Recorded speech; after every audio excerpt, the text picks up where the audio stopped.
Ladies and gentlemen, boys and germs, hello everybody, it's Dave Neal, host of the Rush Hour podcast, and we've got it all, baby. I've got a live stream for you right now. We're populating the chat as we will go through the recent court document. Let me pull up the graphic here. Not so fast, says Justin Baldoni, as we're going to have some pretty juicy stuff to get into. Here, let's pull up the graphic. So Justin Baldoni's team responds to Ryan Reynolds' motion to dismiss.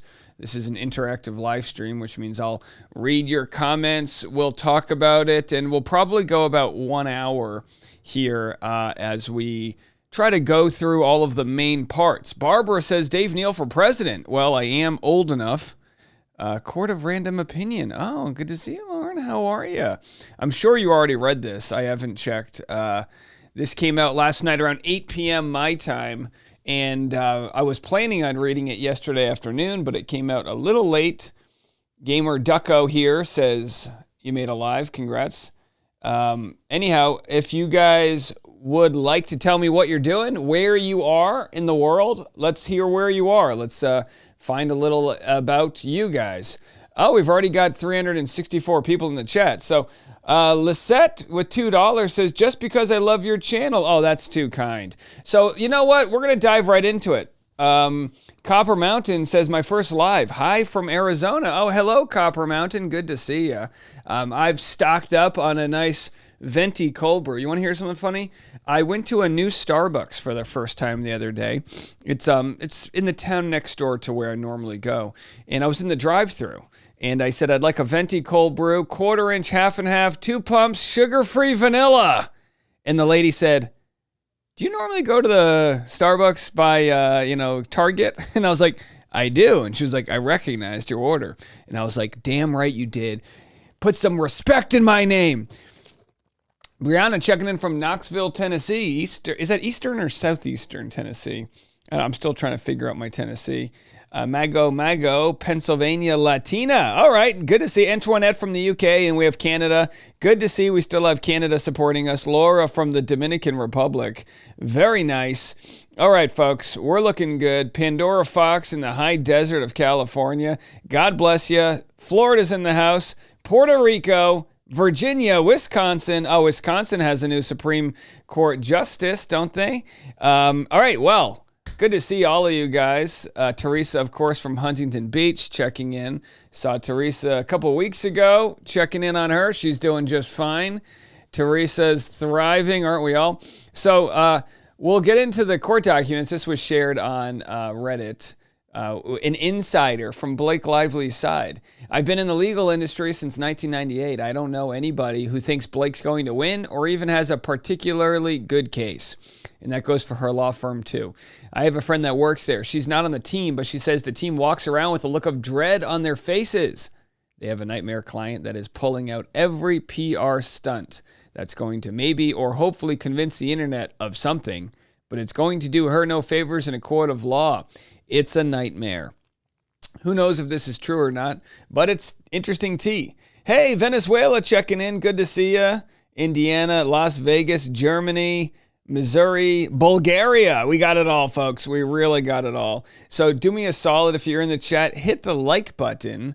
And of course, if you have the chance, leave us a comment. It'll help get we've already doubled to 668 people. I tell you what, let's get this party started right now. We don't have time to waste.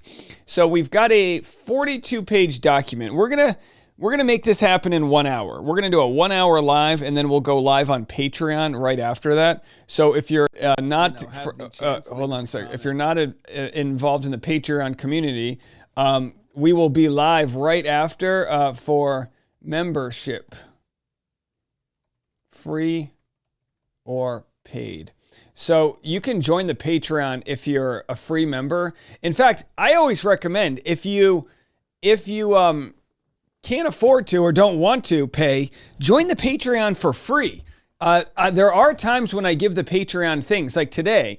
I give the alerts whenever I go live to Patreon. So if you're a free member, you'll get these alerts, which is good because YouTube doesn't always alert you when I go live. And then you go, oh my gosh, I missed it. I have my octopus live. I interviewed an octopus expert. You can see all of these things. And what's more interesting on Patreon, I think, that's all fun. But I think the chat community, right? We have different chat communities on here. So we have the different communities, all of that. Oh, look at this. How funny. An April Fool's Day. So proud to have helped Laura Owens win huge appeal in Bachelor paternity scandal. Why does he have... Oh, he used a photo of me? Oh, how funny. This guy's a psychopath. Check this out before we get going. Don't go to his pit. I mean, you can do whatever you want. I don't really care.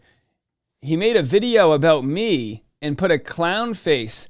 I mean, if that's not a reason to join my Patreon, I'll talk about this after. This is the lawyer. What does that say? For real, though. Laura wins lengthy appeal. And then it's me, and he puts a clown face. He doesn't even know how to do the clown face right. You know, he doesn't even know how to box it out either way. So this is the lawyer that's, thinks he's super funny, but he, of course, tried to get my family homeless. But you guys know, if you're new to the community, we don't back down for anybody. I don't care if you're a lawyer or the president of the free world. We don't back down for nobody. You've joined a community of people that have some balls in a world where there aren't many. There aren't many of us out here, folks. All right, Stina made it to a live. Good to see you. All right, let's get into it. Blake Lively versus Justin Baldoni, right? All these other names, but that's essentially it. And this idea of one wins versus the other is kind of complicated because they're kind of suing each other. So there's all of this. I mean, even the title is Consolidated Plaintiff's Memo of Law in Opposition to Consolidated Defendant Ryan Reynolds' motion to dismiss the amended complaint for attorney's fees and costs and to strike Exhibit A. What does that mean? Ryan wants to be out of it, and Justin Baldoni is going, not so fast. Not so fast. So anyhow, we're going to get into this right now. And by the way, we have a fraud upon us. The Dave Neal Show is not my TikTok channel. Look at this. They stole this from me. This is all stolen. Every single one of these are stolen. They've done a pretty good job. I even messaged them and I was like, yeah, maybe I'll hire them, but they have to change this, right? Follow to me. What is this? These accounts do this so that they can harvest an account, and then they'll change the name to like Crypto Bro, and then they'll sell it to somebody else. So because of that, on TikTok, I have decided I will be sharing my TikToks. I'm going to be hiring somebody to run this for me. I'm interviewing somebody today, so I'm putting my money where my mouth is, and I'm going to be ramping up my social media game. What that means is I need you. If you're on TikTok or Instagram, I have the same username on both, DNeals. DNeals on TikTok, DNeals on Instagram, and also I've got the Rush Hour with Dave Neal on Instagram. But I need you guys to join me over there. This is my final promo, and then we're getting right into it. So Rush Hour, the Rush Hour podcast on Instagram. We got 4,000 followers. Let's get this to 10,000 this week. But here it is, the Rush Hour with Dave Neal. So if you want to comment and have just a place to chat about the ongoing events, I'm sharing it all. By the way, this image right here. This image got removed from YouTube, and I had to take a sensitivity class last night. I had to take a sensitivity class. I'm not kidding. I'll show you guys real quick what they said. This is ridiculous. Let me see if I can find this. Last night, they were like, yeah, Dave, they said, it didn't follow community guidelines. We think your content didn't follow our sex and nudity policy. And then I had to, here's how it works. I can't take any actions. I filed an appeal and I lost, but this is, okay. I don't know what she's grabbing. Maybe his Roku remote is down there. I don't know. Did he hide a cucumber? I don't know what that is. So I had to take a sensitivity class. I was telling Tasha last night, it was hilarious. It was like, if Joni has a wax channel, can you watch video of her waxing her genitals? And I was like, yes. And it was like, no. And I was like, all right, I'm sorry. And then it was like, if so-and-so is protesting nude, can you show that video? And I was like, no. And it was like, yes. And I was like, oh, golly. So I was wrong. Now, here's what happens. If I make a mistake like this one more time by, I think, July, they're going to take my channel away for one whole week. So I really need you guys to join the Patreon community, because if they take my YouTube channel away, I'm just going to have to make content to Patreon. So make sure you're over there. But again, I got in trouble for what Blake Lively did to this guy's pecker. You know what I mean? This guy took a left-handed salute. She gave him the old welcome to America shakedown. She rattled his persona, if you will. She kicked a man while he was up. she flicked the old joystick, and then I got in trouble for it. So I got in trouble. Gilbert subscribed to the TikTok. I don't want to lose my channel either. I didn't even think this was close to a channel. I guess I shouldn't be zooming in on it right now. Okay, Jesus Christ. I forgot I was on YouTube. All right, let's get out of there. So anyway, let's get into it. We got the table of contents and all that jazz. And I'm going to skip over any redundancies and things that I can, but let's just jump right into it. 1,200 people in the chat. God bless you all. And again, double check, make sure you're subscribed. We will have more Blake content this afternoon. We are your premier Blake Lively community here. And boy, can I just say, can we give it up for my Old Navy shirt? Can we just give it up for the Old Navy? Whoa! Can we just give it up for the Old Navy shirt here? If you're new to the community, when spring hits, so does my tan line, and I bring out the thighs, baby. I got to get these things in order for Reality Steve's Vegas pool party. All right, let's get into it. We have people checking in from Nairobi, Kenya, and Kalamazoo, Michigan. We got it all, folks. Blake the Snake needs to move out of the country. She can do whatever she wants. I don't know. People get upset. I don't hate Blake. I hope she gets justice. And to be quite honest, I know this is going to sound really lame to some of you guys, but I want her to admit she did something wrong and then do something good. Just try. Maybe she'll use her platform for charitable causes moving forward. Maybe she'll open up a donut shop for inner city youth. I have no idea. I'm dressed like one of the Wilson brothers. Okay, I said I was going to get started. Ballbuster Blake, grabbing balls Blake. Yeah, that's what she's doing. We got multiple people checking in from Kalamazoo. All right, good to see. Bulging tendons, says Stephanie. Very nice. Austria's checking in. Hey, Bran, how are you? Ancient Wisdom says, how do we join your Patreon? Patreon.com/Dave Neal. I posted the link in the comment section. It's just patreon.com/Dave Neal. Here's my page. This is where we're at. There it is. Dave Neal right there. Patreon.com/Dave Neal. There's different tiers, but for $5 a month, you get basically, 10 hours of live streams a week. We do a ton of content. As soon as this is over, we'll go to the live stream. Okay. Where do we start? Let's start right here. Memo of points and authorities. Introduction. I've realized that I'm too big to fail at this point, so I just crush my enemies and drink their blood.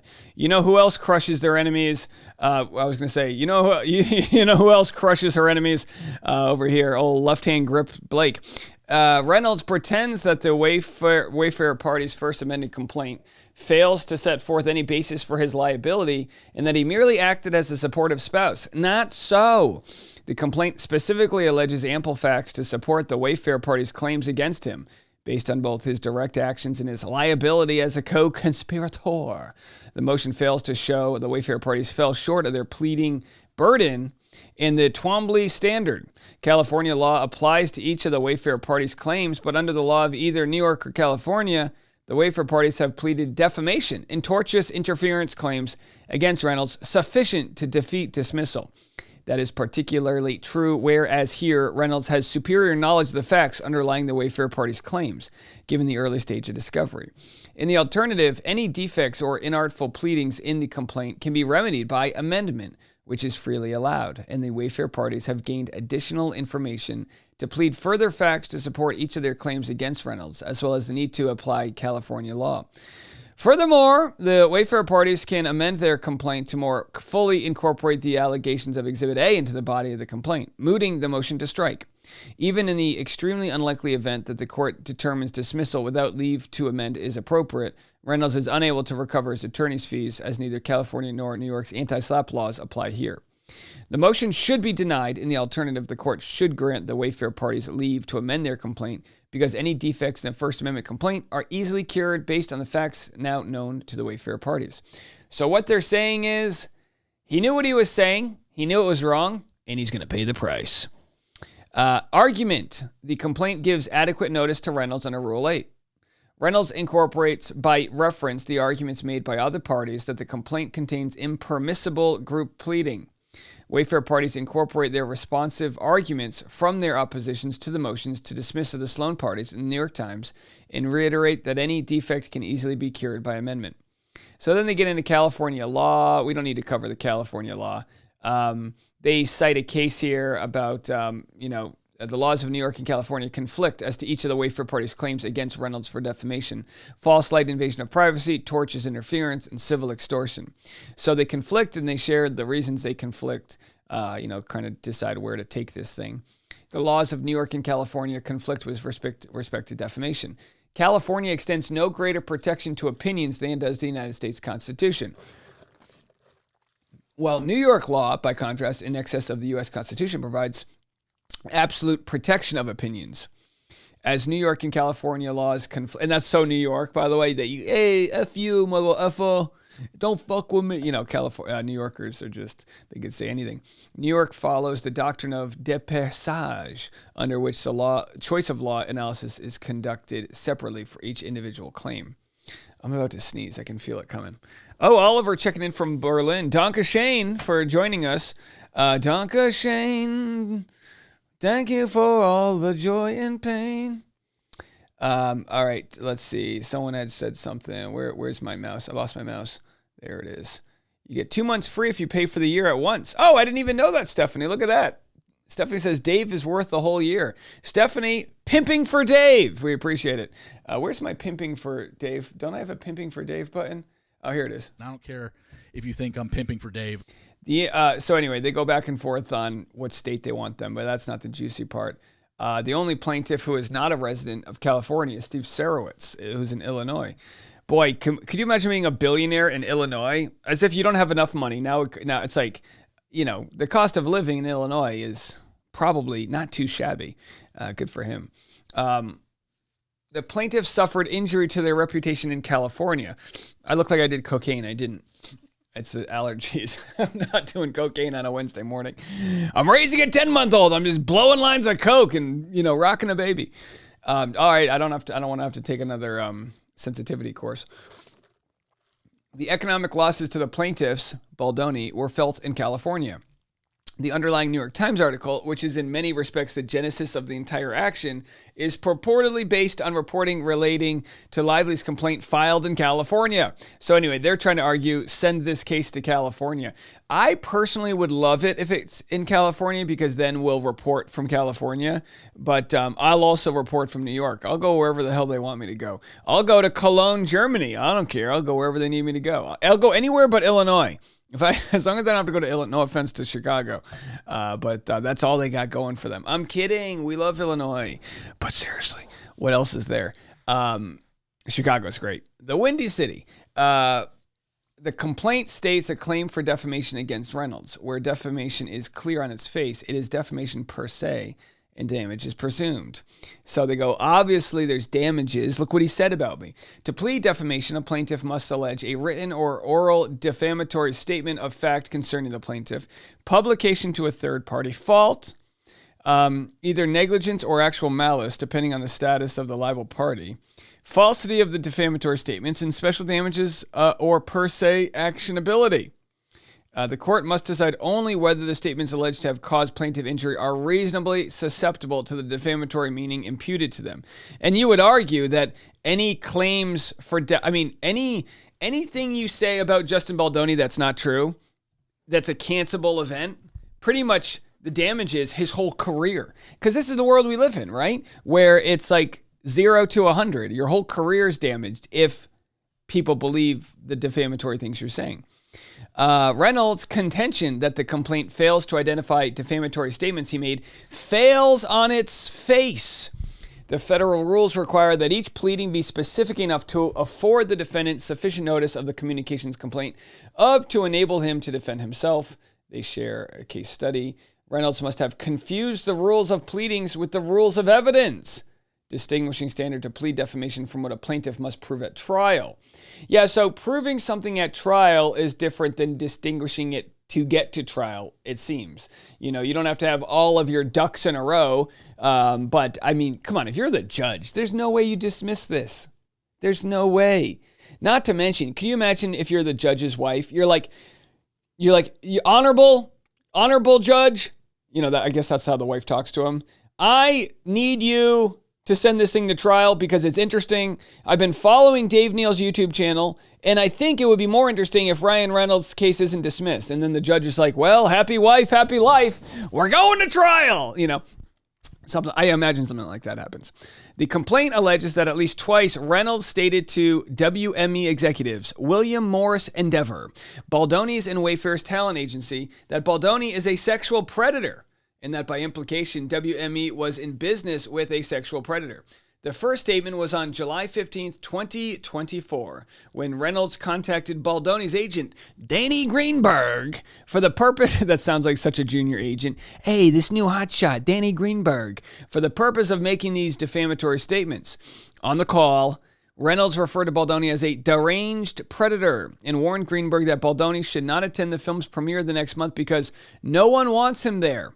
The second statement was on July 22nd at the Deadpool and Wolverine premiere when Reynolds told a senior William Morris Endeavor executive that by representing Baldoni, William Morris Endeavor was doing business with a sexual predator. As alleged, Reynolds was pressuring and later demanding WME to cut ties with Baldoni. These allegations are more than sufficiently specific, identifying the speaker, the listener, and why, where, and when the statements were made.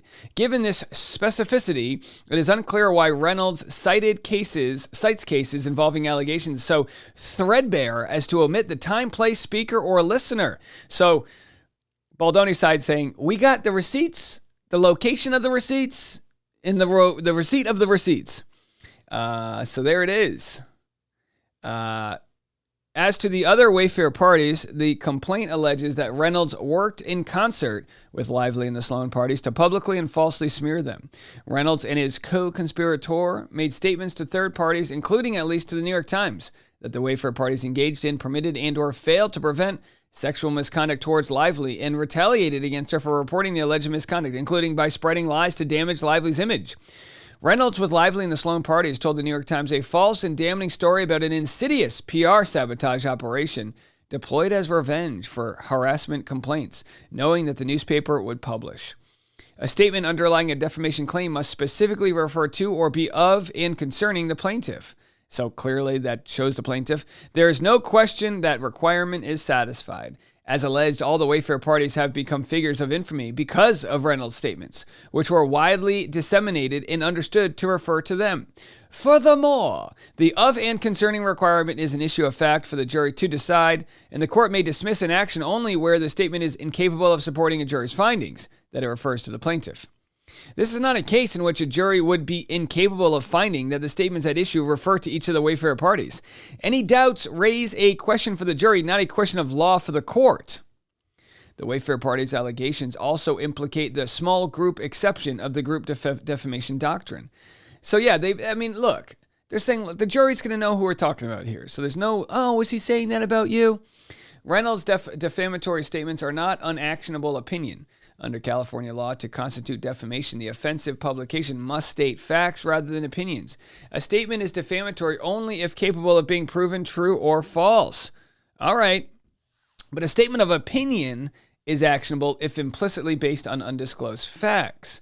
Whether the statement is fact or opinion is for the jury to weigh. Here the question is whether a fact finder could conclude the published statements imply a provably false fact.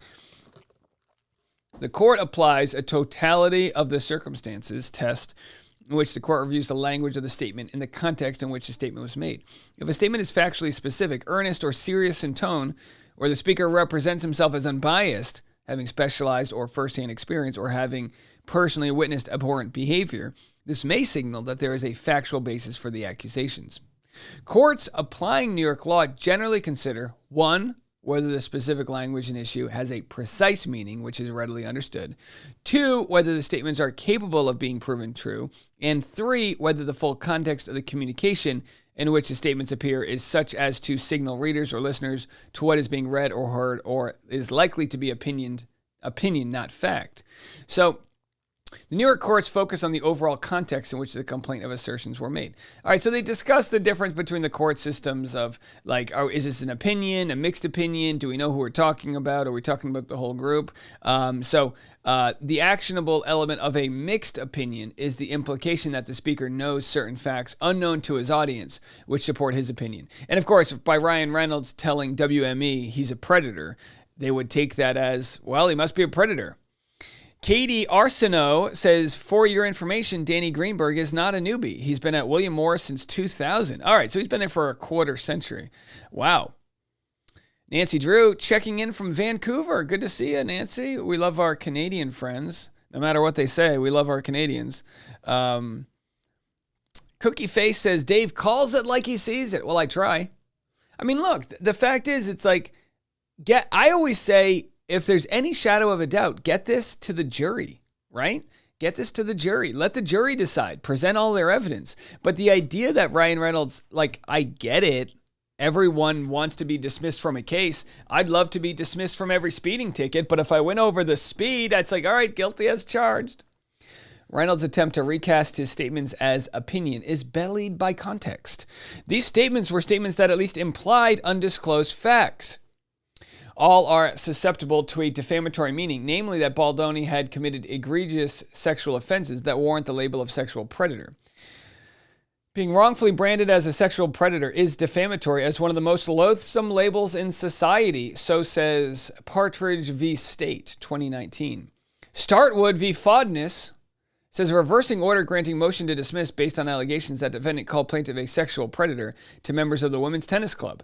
So they show different signs where being called a sexual predator is defamation. Now, this idea that he says it, he's hiding behind the fact he says it's my opinion.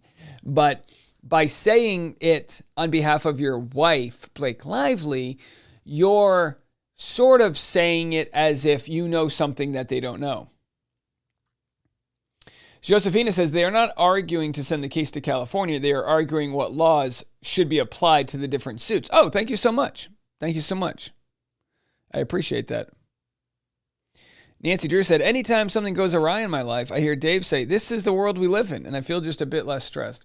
Can I take a brief moment to thank you guys? We'll come back to this in a second, but I want to thank you guys. I shared about 2 a.m. last night this comment I got. I want to read it. Dave, I've been a follower for about a month now. I came for lively Baldoni coverage, but I'm staying because I have found a friend. Your integrity and commitment to fair and accurate reporting was evident within the first days of listening. I've been consistently impressed by your goodwill and generous attitude toward all people, even your haters. We differ on some social and political views, but I'm really grateful for that. You've become my morning and evening news show, and I appreciate the humor you bring to current events. As a single mom, I deeply appreciate your commitment to my demographic. Your love and respect for your wife, your excitement about being a father, and your compassion for people gives me great hope for my boys, which is the greatest gift a mom can get. Keep up the good work, and thanks for creating a space where opposing viewpoints can find the common ground of common sense. This is one of the nicest comments I ever received. And what's even better than this amazing comment is that 80 people took the time to upvote it, to like it. Absolutely nice stuff. Absolutely. It's Cashy asked for an update. I've noticed streamers that used to direct viewers to Dave and others have stopped mentioning Dave. I don't know much about what other people are doing, but I think this comment kind of reflects my energy, which is everyone can do what they want with their platform, and that can speak for people. But I'm not here to push any hate in anyone's direction, so we'll continue.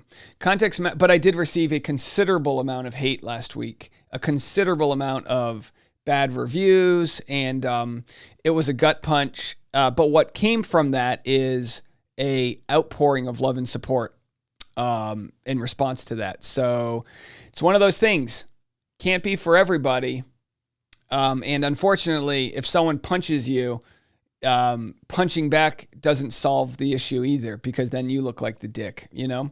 So it really puts you in a tough place. But it teaches grace because, you know, you realize you're being judged by a lot of people, and what you do publicly matters. And I'd like to have a batting average where I don't pull focus away from what's truly important. And that's just kind of where I want to be. Yeah, there's no beef between us. We're good. To be quite blank, Katie said, yeah, for those that are asking, there's no beef. There's just differencing of opinions on things. But I've made it clear on my platform, as we look for justice for Justin Baldoni or whoever, that we have to look for justice in the world we live in. There are people that are in a El Salvadorian prison right now because they were falsely put there. And we want justice for them as much as we want justice for our mother or our sibling, because all lives matter and everyone deserves a chance in court. So I say that about this. I want Ryan Reynolds and Blake Lively to have a chance. They can prove their case. Justin Baldoni can prove his, but it has to play out in court. So that's how I live. And I feel that way for my enemies as much as I feel that way for my friends. I feel that way, that everyone deserves a chance in court, whether you're a U.S. citizen, an illegal immigrant, a visa card holder, a green card holder, here seeking asylum. The second we take away due process for anybody, we move the boundary of who will take it away from next. Let's move it on. I appreciate you guys. Context matters. Reynolds made the statement to key WME figures in an effort to force WME to drop Baldoni. Reynolds' argument that his deep disdain for Baldoni precludes a defamatory meaning to his words is illogical. That deep disdain, which Reynolds seems to view as exculpatory, supports an inference of actual malice. Reynolds' defamatory statements are not substantially true. Reynolds argues that defamation claims fail because his alleged statements are substantially true. But truth is a question of fact for the jury. So yeah, that's how it comes down to. It's like, all right, the jury will decide if you have any evidence that he is what you say he is. When the only exception when substantial truth is evident to the court is not the case here. Taking the allegations in the complaint as true, as the court must on this motion, the court cannot conclude as a matter of law that Baldoni is a sexual predator or the Wayfair parties smeared Lively to retaliate for her disclosure of supposed misconduct. These propositions are deeply denied in the complaint with proof. Reynolds' statements have a different effect on the mind of the reader from that which the pleaded truth would have produced. Reynolds first argues that the complaint alleges facts that a reasonable observer could well consider predatory. He next argues that a review of extrinsic evidence, specifically Baldoni's book, podcast, and YouTube appearances, are a factual basis for assertions. By the way, I just want to state the irony that in the last 5 minutes, I gave you guys like a clear sort of ethos of the channel, that we don't promote hate in any way, that we give grace to others, and that we think everyone should have a fair day in court. And we received 5 downvotes after we said that. So to those 5 people, clearly this ain't for you, because we believe universally in the chance for people to defend themselves. We believe in fairness. And we believe in justice. And if that's the reason why you downvoted, I would look in the mirror at whatever privilege you have to be in a position where you don't think you could be that person who has to be on the short end of that stick. Trust me when I say the privilege to exist in that world must be very nice. Reynolds' first argument collapses upon any scrutiny of the complaint. Reynolds points to that's the first time I've tissed somebody. Reynolds points to a conversation Baldoni had with Lively at Sony's direction about her wardrobe choices. Suggestion from the film's intimacy coordinator relayed to Lively by Baldoni, as Lively would not meet her, about the mechanics of a particular intimate scene, calling a costume sexy, hiring a Shakespearean-trained actor with an MFA in acting to play a doctor. We got 3 more downvotes. Thank you. You guys are fantastic. Hiring a Shakespearean-trained actor with an MFA in acting to play a doctor. So these are the moments where Blake said, oh, he was calling me sexy. He was hiring his friend to play the doctor. And they're saying, we hired a Shakespearean-trained actor. Jamie Heath, not Baldoni, showed Lively in preparation for a birth scene, a single clip from a home birth video depicting Heath's newborn son and Baldoni's purported failure to deny biting and sucking of Lively's lips. Even construed in the most uncharitable light, which would be appropriate here, these admissions do not show Baldoni as a sexual predator. So this is a very powerful moment because they're saying, look, even considering the way that Lively characterizes the costume being sexy, him hiring his friend to play the thing, sharing a home birth scene, even if you look at it from the most sinister light, that doesn't mean Baldoni is a sexual predator. Now, they'll argue for each one of those instances, there's a very neutral, charitable reason for doing it. They showed the newborn son scene because they were doing a birthing scene, you know? Yeah, again, Sarah, and downvotes don't matter. It means nothing. It's just funny when you take a stance on something and, obviously people aren't always going to agree. We got 2,000 people in the chat. This is amazing. You know what? Let's not focus on the downvotes. We have 501 thumbs up, 503 thumbs up. So thank you guys all so much. YouTube takes notice and we appreciate it. Double check that you're subscribed because right after this, we'll be recording the Afternoon Rush. On the Afternoon Rush, we will be discussing, amongst other things, Hugh Jackman 100% on Blake and Ryan's team. Hey, by the way, I know somebody who used to be Hugh Jackman's nanny. I wonder what tea I know. I actually always liked Hugh Jackman. That's what makes this really sad. I liked Hugh Jackman. I like Ryan Reynolds. Reynolds' second argument is barred as it requires the court to consider extrinsic evidence, not properly before it on a Rule 12b6 motion. To prove that Baldoni is a sexual predator, Reynolds draws on excerpts from Baldoni's book, YouTube videos, and podcast episodes, none of which are in the FAC. Reynolds' statements to WME executives did not refer to Baldoni's past statements. As alleged in the complaint, Reynolds was referring to what purportedly happened on the set of It Ends With Us. Reynolds' continued efforts to smear Baldoni. Okay, so that's important because Reynolds drew excerpts from Baldoni's book and his YouTube videos and his podcast episodes to try to use that against him. Right? He tried to use all of these things against him, and Baldoni's side saying, you can't do that. That's irrelevant right here. You called him a predator because of what you think he did on this movie. You don't use Baldoni's own words against him. Reynolds' continued effort to smear Baldoni is irrelevant given that submission of evidence is not proper on a motion to dismiss because it is only the sufficiency of the pleadings that are at issue. On a Rule 12b6 motion, if matters outside the pleadings are presented to and not excluded by the court, the motion must be treated as one for summary judgment under Rule 56. All parties must be given a reasonable opportunity to present all the matters that is pertinent to the motion. There are a few narrow exceptions, including for written instruments attached as exhibits to a pleading, in courts will sometimes consider documents that a plaintiff had either in its possession or had knowledge of and upon which they relied in bringing suit that were integral to its complaint. The extrinsic evidence Reynolds relies on was not incorporated into the complaint or integral to it. The defamation claim against Reynolds has nothing to do with Baldoni's book or the other extrinsic materials Reynolds raises. Reynolds' request is thus distinct from submission by past defamation claims, defendants of the defamatory material, even when such materials were not directly incorporated into the pleadings. The complaint does not rely upon the terms and effect of the material submitted by Reynolds. All right, so they get into all of that. The Wayfair parties need not plead special damages because Reynolds' statements are defamatory per se. Luan says, I'm not here for your political views, Dave. I just turn you off. I'm here for Justin Nandini. When you're done, I'm gone. Very simple. Well, that's fine too, but I would push back on that and say, look, everyone can do what they want with their time, but just understand, my political views are protecting veterans, getting single moms help, all moms getting better health care for the poor. Like, I'm sorry, Luann, if those political views trigger you, and I don't mean this to call you out, but just in general, I would really look into more of, whatever fiber you want from the government, because what I want is better protections in a lower basement for what we deem acceptable for all people. That's all. That's all I want. I think that's a good way to explain it. You know what I mean?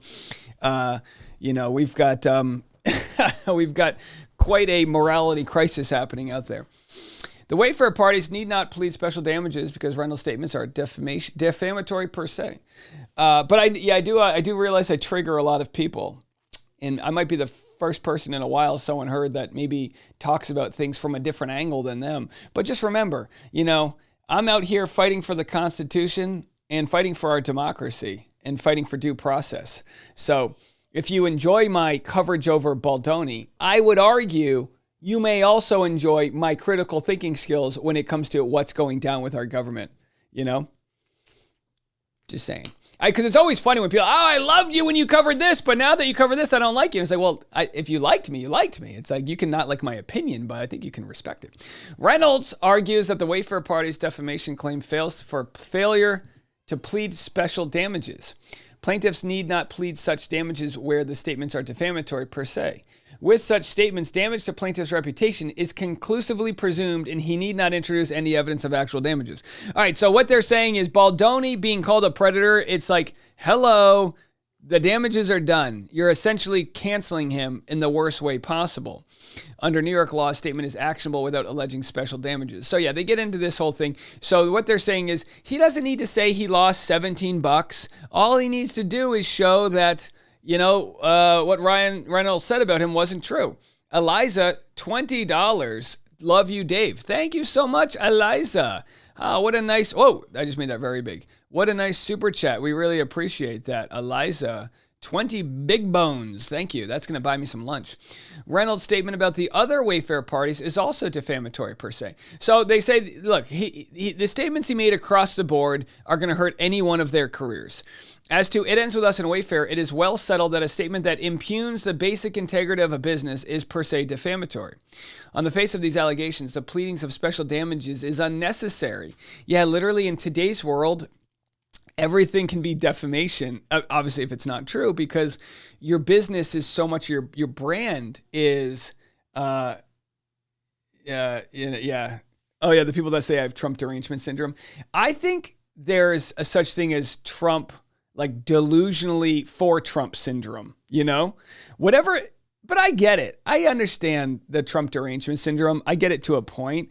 I would just argue, be careful to label me as that, because then you're not going to listen to one point, which is, of course, that he is robbing our country blind with his crypto coin that God knows how many people have donated to. It is complete illegal and in a complete abuse of power. But that's where we're at, folks. I get called a deranged person. I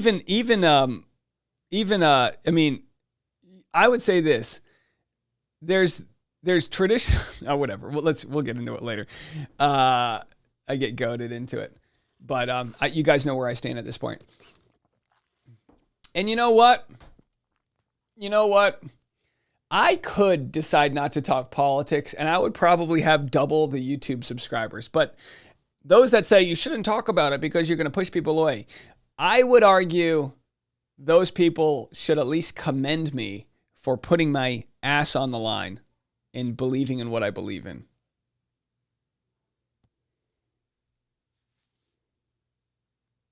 And I would rather crack a few eggs to make an omelet than try to make everybody happy. Under the Constitution, a public figure pleading defamation must prove by clear and convincing evidence that the statement was made with actual malice, with knowledge that it is false or reckless. Reynolds was intimately involved in and integral to Lively's concerted campaign of extortion to extract concessions and creative control over the film. Damn. Reynolds and Lively exploited Lively's false insinuations to coerce the Wayfair parties to cede to them power and authority to which they were not entitled. Reynolds was also directly involved in the marginalization of Baldoni from the rest of the cast and exclusion from the premiere. Having yielded under duress to their coercion, Wayfair finally resisted the Lively Reynolds demand that they take the fall for Lively's disastrous promotional campaign. Then Reynolds and Lively pushed falsehoods from production with a lie combined with an untraceable smear campaign to the New York Times. So both sides have considered sides have considered the other side untraceable.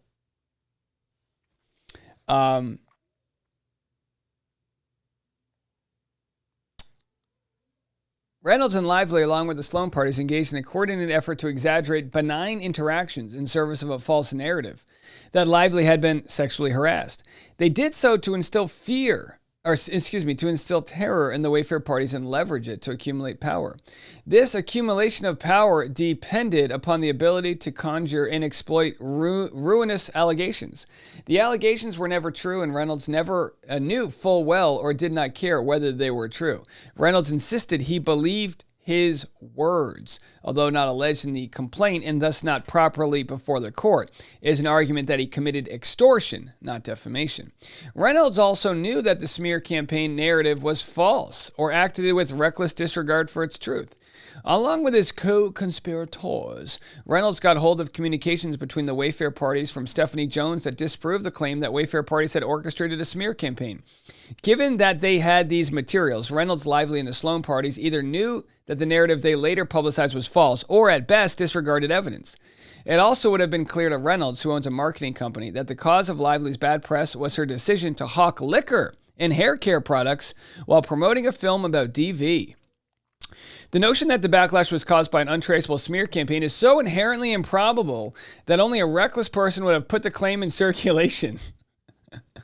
They're basically just calling their people stupid.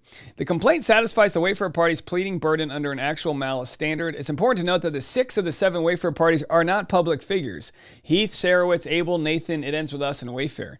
The mere involvement of a person in a matter which the media deem to be of interest to the public does not in and of itself require that such a person become a public figure. Obviously, if you're a public figure, the laws are different. The Wayfair parties have adequately pleaded a claim for civil extortion. As set forth above, suprasection 3.b, the proper law to apply in this case generally is the law of California. So they argue, the laws of California, the extortion that went down, and all of that. Here, the Wayfair parties have alleged facts sufficient to state a claim for civil extortion, based at least on the demand by Reynolds and Lively that the Wayfair parties issue a self-destructive statement taking blame for Lively's press woes, or else the gloves would come off and they would attack Wayfair in the press. The complaint thus alleges that Reynolds and Lively expressly demanded consideration and, if the Wayfair parties refused, threaten their business or property interest. To the extent that the Wayfair parties' factual allegations do not suffice, the court should grant leave to amend. The complaint pleads a claim for false light and invasion of privacy. The Wayfair parties allege not only that Reynolds conspired to defame them by means of false and harmful statements, but also that Reynolds and others conspired to place the Wayfair parties in a false light by means of false statements and distorting factual statements beyond recognition into falsehoods. That's exactly what happened, right? They changed the statements, the false statements. They distorted them into falsehoods. Hey, Elizabeth with another $20 super chat said, I commend you, Dave. Oh, Miss Moneybags over here. Thank you so much for that. I really appreciate you. Really appreciate you guys checking this out. We don't do live streams all the time. Elliot said, your non-biased, honest analysis is so refreshing in today's era of knee-jerk hatred and violent reactions. Yeah, I mean, my thought is this.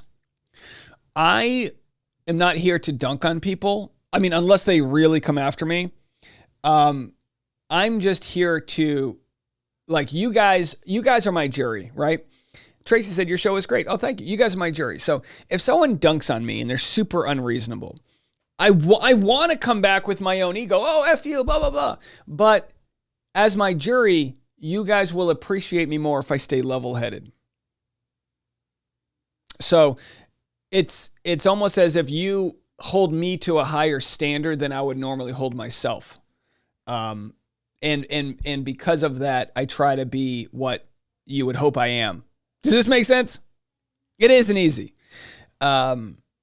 So anyway, they talk about the invasion, the false light. To the extent that there exist any defects in the Wayfair Party's false light claim, the defects can readily be cured by amendment. Courts applying California law readily grant leave to amend claims for false light. So what they're saying is, don't throw this trial out. Don't let Ryans go. We'll amend if we need to change anything around, but this is what we believe. The complaint adequately pleads tortious interference claims against Reynolds. The complaint pleads a claim against Reynolds for his tortious interference with Wayfair's and Baldoni's relationship with WME, a preeminent talent agency which represents Reynolds, Lively, Wayfair, and Baldoni. The complaint alleges that Reynolds approached Baldoni's agent, namely an executive at WME, and expressed his deep disdain for Baldoni, suggesting the agency was working with a sexual predator, a phrase that uncoincidentally later appeared in the press, and at a later date demanding that the agent drop Baldoni. So we already got all of that. So tortious is the claim they make, and they share the same idea that they were coerced to drop Baldoni and Wayfair to maintain more profitable relationships with much bigger stars, such as Reynolds and Lively, who would generate larger commissions. I mean, that's the whole point, right? Reynolds and Lively have more equity because they produce more money. Companies are psychopathic. They will keep the toxic people if the toxic people bring in more money. Jaina says, people saying Dave should stay in his lane, y'all. His lane is smarter than most highways. Oh my gosh. Oh. I don't care if you think I'm pimping for Dave. I love it. Yeah, don't underestimate me, folks. We talk about these stupid things and all, but come on, when you're a comedian, you're supposed to be a truth teller. So my lane is speaking the truth as I see it. And people can decide that they can handle it or not. I only come here for Baldoni. The second Dave talks about things that really matter, I have to go back to my echo chamber. Okay. That's fine. That's all right. You do what you need to do. We'll be okay. California's claims interference law applies, so they talk about why the laws apply. So they talk about tort, and again, I don't want to get your rocks off to all of the different tort issues here, but it just becomes kind of redundant. But it's things they have to do. This is why Reynolds should have to stay in the case. Reynolds' other arguments that the specific details of the contract with WME are not sufficiently described, and that Reynolds' knowledge of those contracts is alleged only in general terms, are easily curable issues which the Wayfair party should be permitted to address by repleading. Reynolds himself is alleged to be a client of WME in the context of an industry in which WME represents many prominent film actors and directors on identical or nearly identical terms by procuring engagements for them and receiving commissions as a percentage of earnings, give rise to the inference that Reynolds, one of the most successful actors, understands the contractual terms by which talent agencies and specifically WME are bound. Further, contrary to Reynolds' disingenuous arguments, the complaint clearly identifies Baldoni and Wayfair as the Wayfair parties who were represented by WME. What they're saying is he knew what he was doing. Ryan Reynolds' attempt to downplay his defamatory statements that Baldoni was a sexual predator and that WME was working with a sexual predator as merely insulting and therefore not wrongful means.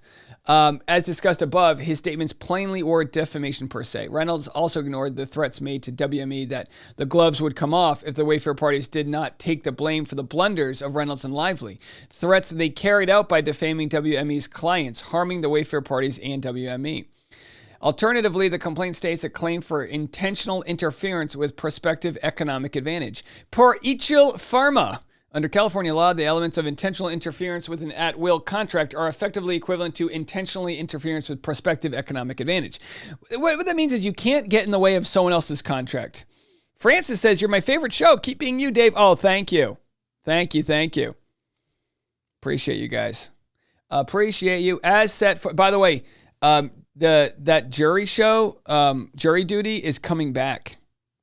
Remember Jury Duty? What a fun show that was. It's coming back. Lottie said, if he wants us to understand his politics, he should answer questions. I'm open to hearing his opinions. I don't know what you're talking about, but there's 2,100 people in the chat, so I can't catch everything. Claire said, a white man promoting social justice despite pushback is exactly what this country needs. Thank you. Oh, thank you, Claire. Yeah, regardless of my skin color, we've got a years-long record of trying to promote justice, regardless of whether it's in which direction it goes.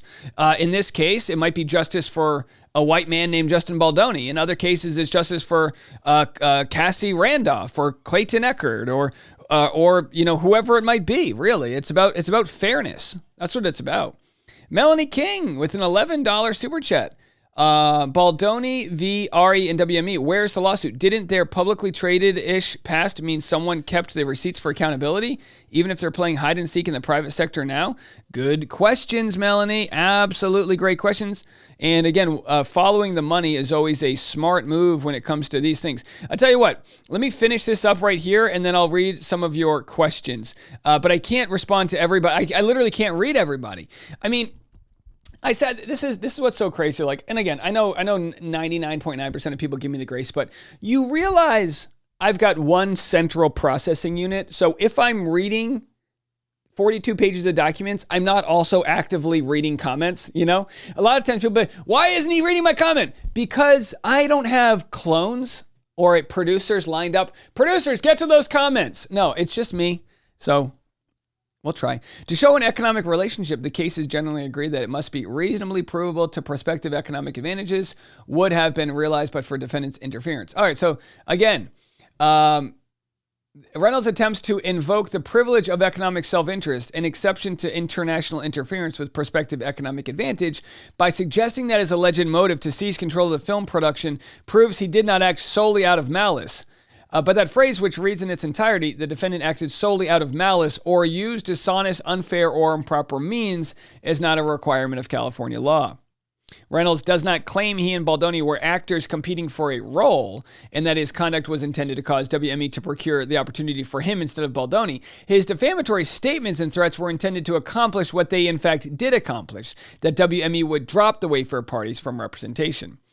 To the extent that Reynolds' intent was not sufficiently alleged, the cause of action for negligent interference with prospective economic advantage survives under California law.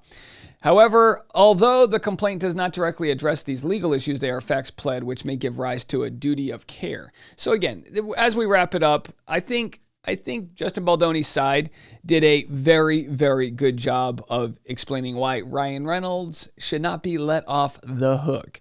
Reynolds is liable for his direct actions as well as by conspiracy. The Wayfair parties have not brought a standalone claim for civil conspiracy, as conspiracy is instead a legal theory in which parties may be made jointly liable for an underlying wrong.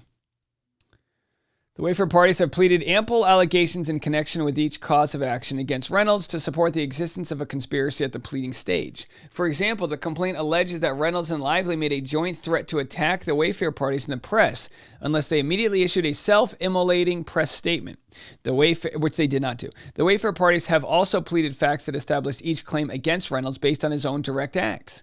Finally, even if there exists some technical defects in the conspiracy allegations, the Wayfair parties should be granted leave to amend. Where attorney's fees are not available to Reynolds under the Second Circuit law, so they argue why they're not going to pay his bill, which is becoming a rather chunky bill. The motion to strike should be denied or granted with leave to amend. Conclusion! The Wayfair parties respectfully urge that the court deny the motion in its entirety. In the alternative, should the court be inclined to grant the motion in whole or in part, the Wayfair parties respectfully request that they be granted leave to amend their complaint. Signed! Power attorney, Brian Friedman. I feel bad for this other guy, Michael Schuster and Kevin Fritz. They don't get any of the love that Brian Friedman gets. So there it is. There it is. Now, where does this leave us? We also have Blake Lively's motion to dismiss. So we'll have Brian Friedman's response to that. And then we'll have what the judge has to say about all this. Also, we're going to find out more with regard to, and by the way, okay, so I'll tell you what. So people are asking, was Biden competent to run a country? What you have to understand is the left is not one omnipotent, did I pronounce that right? Omnipotent sort of voice. There are so many people like me on the left that did not want Joe Biden as the president. We wanted a primary. We felt like Hillary Clinton stole the election from Bernie Sanders. There are so many people on the left that are not happy with the Democratic Party as well. Sadly, I think some people on the right think that all people on the left think the same, and that's just not the case. What we're arguing for right now in our country has more to do with democracy. That being Donald Trump not listening to judges who say, turn that plane around, as that Donald Trump ends up sending a plane to El Salvador to put some innocent men in a prison where they now say they can't get those men back. Most people have a dad, whether you knew him or not. You had a dad. You had a celestial seed that put you into this life. So think about that person or someone you care about, your uncle, a family member, your brother, or even a son. Think about that person. Maybe they have a tattoo. Maybe they're gay. Maybe they had to flee a different part of their world because of dangers. That person, rounded up, put on a plane, having their head shaved, demoralizing them, and putting them in a prison known for human rights violations, slave-like labor, and outright torture. And imagine mistakenly doing that and then not able to get them back. Our country, we should be rioting in the streets over what is going down out there. We truly should. If you don't agree with this, that's fine. But just know my opinions come, just like this lawsuit here, with receipts. My opinions, whether you want to downvote them or not, come with evidence that the Constitution is being shat on right now. Not just because we're avoiding listening to judges, but also we have a billionaire, the richest man in the world, trying to buy elections, going to Wisconsin. Why? Because he wants the Supreme Court to rule in his favor when his case goes to trial. No, not on our watch. In fact, yesterday, a landslide victory was won by a liberal judge. And again, it doesn't matter if they're liberal or conservative, because most conservative judges still treat the court of law and treat the Constitution with the utmost respect and priority it deserves. The judicial department, judges, are there to hold power in balance. The Senate, Congress, the House of Representatives, they are there to do things so that all of the power doesn't go to one person. And yet, we're getting nothing passed through the Senate, through Congress. We're doing it all, I guess, in the guise that it's going to make America better. Well, those of you that have money in the stock market, it is down considerably against the rest of the world. Canadians have stopped traveling to the U.S. People are living in fear. People that are PhD students that have a rightful place to be here, 500,000 migrants that are legally here are having their legal status taken away. These aren't issues of like, well, do you want John McCain or would you... No. Would you like Barack Obama in his tan suit? Or would you like John... these aren't the times. This is a time of urgency where the fabric of our democracy is being ripped to shreds. And those opinions of mine come with very reasonable whistleblowers across all political ideology. The idea that somebody could be so wealthy, like Elon Musk, that they can say, anybody who disagrees with the leader in charge, I'm going to primary you. The idea that we're weaponizing wealth to punish people who might dissent and have a different opinion is a scary time. So that's where I stand.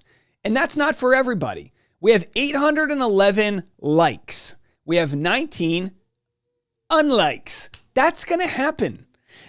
Patrice O'Neal, the late great comedian, said, if I'm not walking half the room, I'm not trying.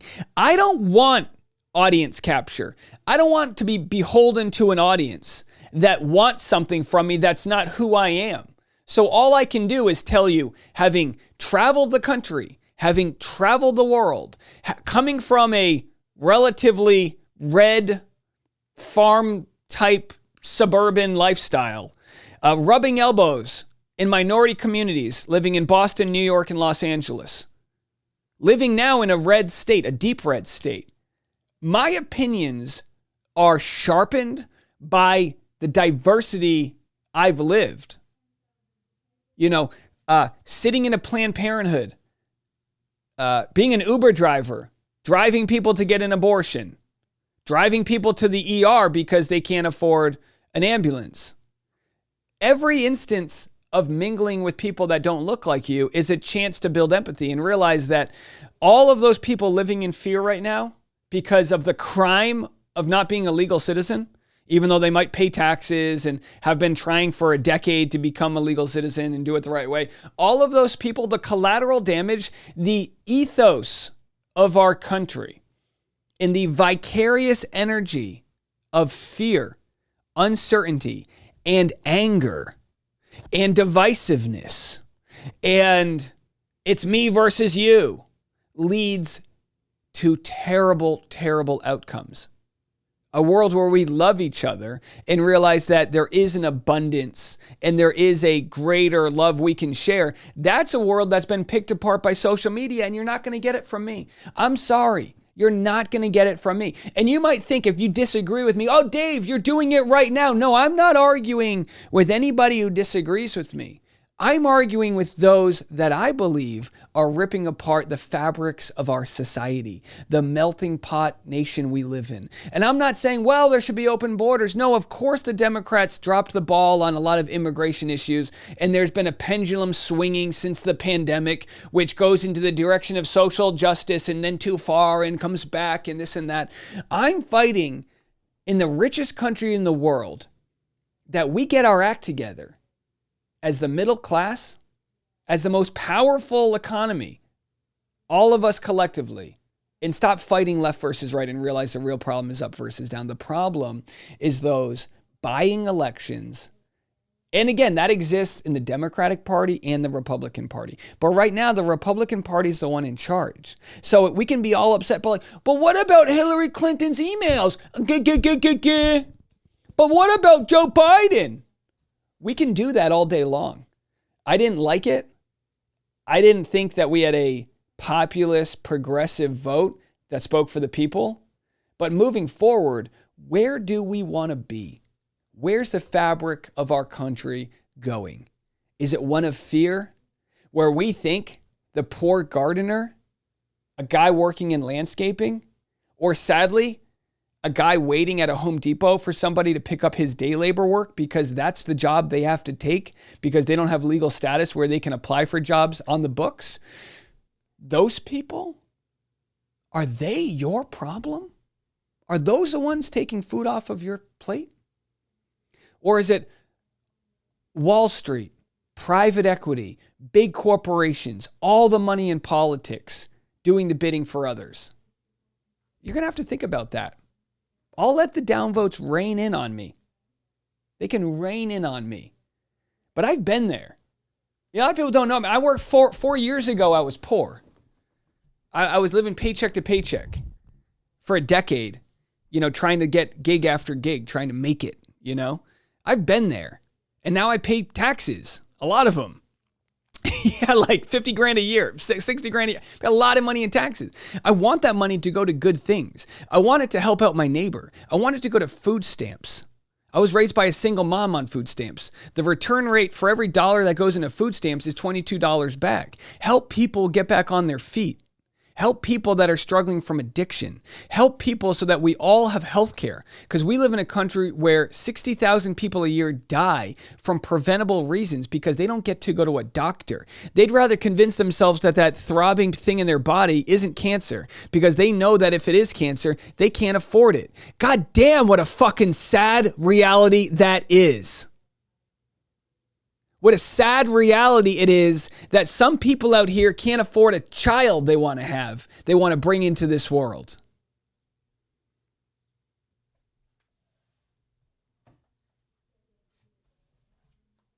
So we just went from a rip-roaring economy in 73 days to a world divided, to greater debt, to better tax write-offs for the ultra-wealthy. How's that going to help you?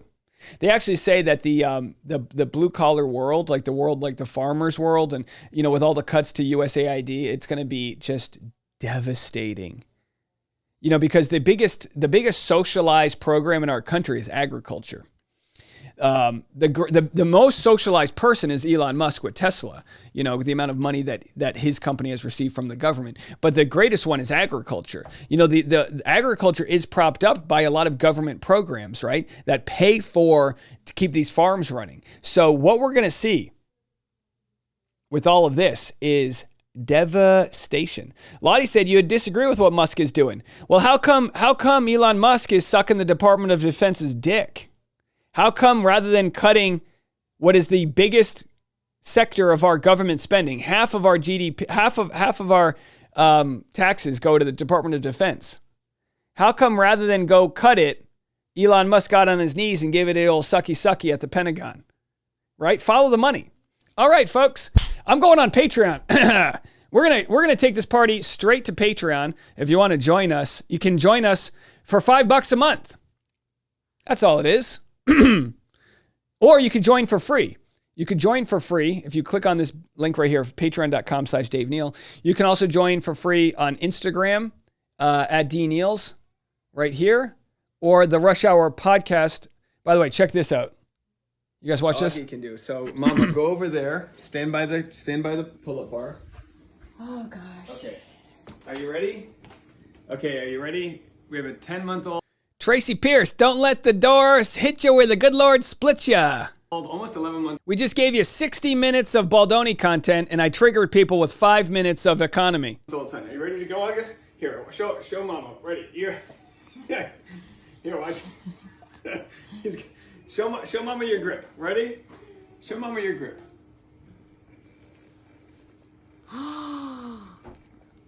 Babe, I don't like. The best part of this video is look at my reaction. Look how happy I get. Okay, catch him.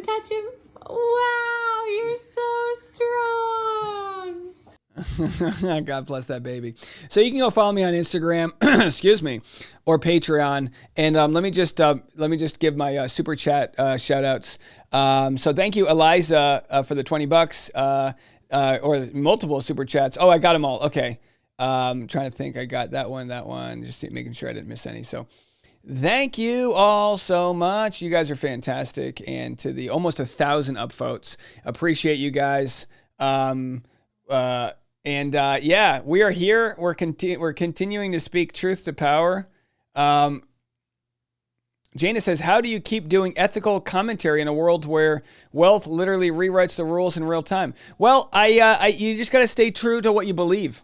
Stay true to what you believe, and I understand that an audience follows that truth, and therefore there's an equity to the truth seeker. Even though it might be a little bit of a dark time for that truth, I believe the pendulum swings in the direction of truth, and because of that, we'll continue to thrive. And it won't be for everybody. But I'm not going to discount those 901 upvotes, 903 upvotes for those 24 downvotes. Listen, I come from a family where my mom would be one of the downvotes. She wouldn't hear a word I'm saying, even though she was a recipient of plenty of social welfare when she needed it, just because that's where her brain's at with regards to the news she receives. So GM said, have a spine, some integrity. That's all we need to do out there. I appreciate you guys. I really do. Thank you for battling it out with me. Thank you for listening to this. And if you want a Justin Baldoni commentator that doesn't talk politics, I can recommend several of them to you. But that's just not what it's going to be here. At least you know. At least you know where we all stand, right? Jana says, you're the reason half of us still believe in critical thinking. Never stop doing what you do. Thank you so much. Those nice comments give me something to try to live up to. I appreciate all of you. I'm going live on Patreon right now. We'll take this energy over there. We'll see you there. We'll be back this afternoon with the Afternoon Rush. Goodbye, everybody.